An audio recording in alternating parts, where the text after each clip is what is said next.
Olá, galera. Eu sou o professor Diego, de Educação Física. Dou aula nas escolas estaduais Abraão de Moraes e Leda Felice Ferreira, certo? Esse vídeo destina-se às turmas de sétimos anos.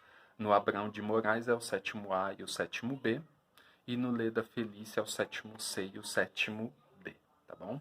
Bem, eu tenho dois objetivos com esse vídeo. Primeiro, eu gostaria de falar um pouco desse momento, certo? E segundo, gostaria de comentar a aula de hoje, dia 28/4, que foi transmitido a partir do aplicativo, e orientar já a nossa primeira atividade, tá bom? Bem, estamos vivendo uma pandemia do Covid-19, né? Esse vírus tem se mostrado altamente letal, né? E perigoso por consequência. E, né, o mundo inteiro está fazendo aquilo que a ciência orienta, que é o isolamento social, certo? Ou seja, aquelas pessoas, homens e mulheres, que dedicam a vida a estudar, a pesquisar, a fazer uma série de experimentos para entender como aquilo funciona, entende que a forma mais eficaz, né, do mundo lutar contra esse vírus é isolar-se para não transmitir e, consequentemente, não lotar, sobrecarregar o sistema de saúde, certo? Aqui no Brasil nós temos o Sistema Único de Saúde, que é público, né? As pessoas já pagam a partir dos impostos é, esse, essa assistência. E, né, não é lá essas coisas, mas é o que melhor atende as pessoas. Vamos pensar que há lugares no mundo no qual as pessoas têm que pagar para ser atendidas, né? Enfim, por isso que a gente precisa valorizar bastante as instituições públicas, né? Inclusive a escola na qual vocês estudam também, né? E mais do que isso, nós precisamos lutar pela melhoria, porque isso é contribuição de todos aqueles que compõem a sociedade, tá bom? Bem, nesse sentido, né, com todo essas questões em jogo, estou aqui produzindo essa aula na qual vocês vão assistir aí a partir dos seus celulares, a partir dos seus computadores, tá bom? Eu compreendo também que nem todos têm um espaço ou têm um aparelho, seja um computador ou um celular, para poder ter acesso a isso, né? Enfim, mas vamos nos esforçar aí para atender ao máximo possível, tá bom? Sei também que nem todos têm um espaço privilegiado em casa, né, no qual possa sentar, estudar, tenha orientações ali mínimas de quem está por perto, né? Eu sei que a nossa casa impõe uma outra dinâmica, né? Então, por isso é necessário e importante vocês definirem momentos de estudo. Então, no nosso caso de educação física, eu vi que nossa aula, né, aula de educação física rolou hoje, né, terça-feira. Então, é possível que as nossas aulas sejam sempre postadas, que eu poste todas às quartas-feiras ou terça-feira no fim da tarde, e aí eu vou deixar a semana inteira para só retornar a produzir outra aula e postar na próxima terça ou quarta-feira, tá bom? Mas à medida que essa semana vai passando, eu vou colhendo as dúvidas, né? Seja a partir do WhatsApp, no qual as turmas que eu tenho no Leda tem grupos nas quais a gente pode discutir, ou no caso do Abrão de Moraes, eu vou colhendo lá as dúvidas e questões no Facebook da escola, tá bom? Então gravem isso, mas eu vou colocar uma descrição de tudo isso, tá bom? Por inscrito. Pois bem, hoje a aula foi sobre jogos, jogos virtuais, jogos eletrônicos, enfim.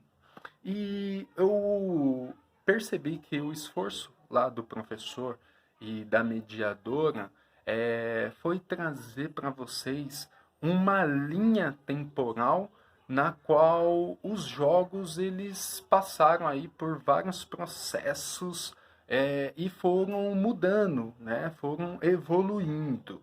Então aqui eu trago evolução como sinônimo de mudança, tá bom? É claro que ali a gente pode fazer uma ideia de que melhorou.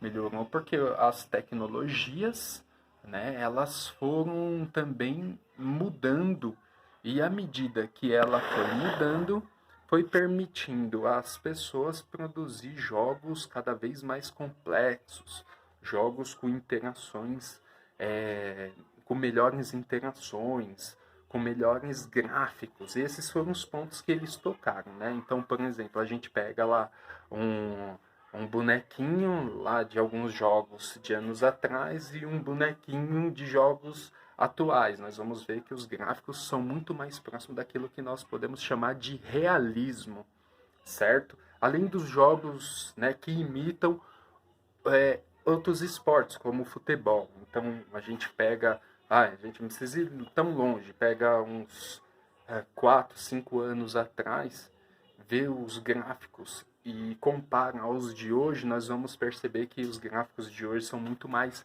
reais, certo? Os jogos, eles estão tendo esse esforço de produzir uma simulação que possa também produzir experiências muito mais próximas daquilo que realmente acontece, tá bom? Pensar nas lutas também, a interação. Então, se antes uma pessoa só jogava, passou a ser duas, né? Com o tempo, 3 ou 4 pessoas puderam jogar juntas, né? E hoje, na era da internet, muito mais pessoas podem interagir durante um mesmo jogo. Além do mais, outros aparelhos foram produzidos e o celular, né, é um aparelho pelo qual vocês acessam maciçamente esses jogos. E nas aulas é muito visível isso, né? O tempo todo vocês estão lá. Se não pegar no pé, vocês não deixam o celular de lado. Mas eu também percebo que nem todos têm acesso a esse jogo, tá? E daí vem a primeira questão que eu acho interessante, né? Bem, se o jogo foi feito lá atrás, né? E aí nós vamos investigar as razões da produção daquele primeiro jogo que eu acho que era uma tentativa de simular uma situação específica. Bem, eu acho, né? Olha lá. Então é uma hipótese, é uma ideia que pode ser real. Nós vamos apurar isso. Bem, então se lá foi essa tentativa, bem, ela estava então objetivando que tipo de sujeito acessar, a participar, a jogar aquele jogo. E hoje, né, os jogos, esses tipos de jogos, qual é o sujeito que joga? Né? E daí a nossa primeira atividade. Eu quero que vocês, né, façam desenhos ou desenhos, né? Acho melhor desenhos. Com característica de como é o sujeito que joga, certo? E eu vou, né, verificar quais foram essas suas produções para depois, né, podermos pensar a que tipo de público é destinado esses jogos, né? E mais do que isso, né? Pensar nessa representação subjetiva do sujeito que joga, né? Então, jogar é sinônimo do quê?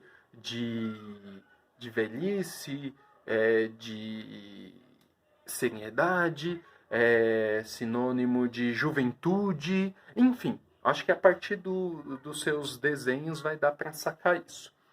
E, né, além disso, eu gostaria que vocês, né, eu vi que vários de vocês jogam, né? Então, Free Fire, Call of Duty, Minecraft, enfim, vocês, né, têm experiência de uma infinidade de jogos. FIFA, UFC. O UFC é um amigo meu que joga.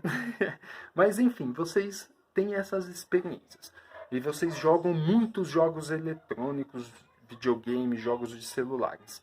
Eu quero que vocês façam uma espécie de categorização, ou seja, que vocês estabeleçam categorias de jogos. Então, por exemplo, vou dar aqui uma ideia. Você pega lá o UFC. O UFC é um jogo do quê? É um jogo de luta, né? Um contra um, certo? Artes marciais mista, certo? Agora, se você pegar lá o Minecraft, como que vocês categorizariam esse jogo? Se você pegar lá o Free Fire, como que você categorizaria esse jogo? Em que categoria ele estaria? De guerra? Né? De combate? Enfim, tem outros jogos que recontam certos aspectos históricos, enfim. Então eu quero que vocês façam isso. Então são duas atividades, tá? Retomando. Uma, eu quero que vocês desenhem aí esse sujeito que joga. E dois, eu quero que vocês estabeleçam categorias, né? Que vocês peguem esses jogos que vocês acessam, que vocês praticam e coloquem eles dentro de categorias para a gente poder pensar os jogos com mais rigor, tá bom? Um abraço a todos e se cuidem, né? Pensem, o isolamento é a medida mais eficaz, tá bom? Um grande abraço.